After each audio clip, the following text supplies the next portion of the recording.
அனைவருக்கும் வணக்கம். நான் கஜானன் டிஏடி கல்வி நிர்வாகி.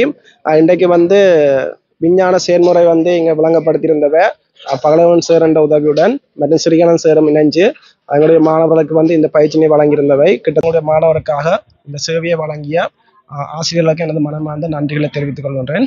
பிராக்டிக்கல் இது எக்ஸாம் எழுதுறதுக்கு நல்ல ஹெல்ப்பா இருக்கும். பாடம் சம்பந்தமா விளங்கப்படுத்துறதை விட நாங்கள் செயல்முறையா செய்யறது மூலம் பல பயனை நாங்கள் பெற்றுக்கொண்டோம். எங்களுக்கு பயனுள்ளதாக இருக்குது. இது ஓலெவல் எக்ஸாமுக்கும் பயனாக இருக்கு. இந்த வாய்ப்பை நமக்கு ஏற்படுத்த அந்த டிஐடி கல்வி நிலையமார்களுக்கும் அதை கொண்டு வந்த பகலவன் சார் அவர்களும் எங்களை விளங்கப்படுத்தி எல்லாம் செஞ்ச சிறியான் சார் அவர்களுக்கும் நமது நன்றி.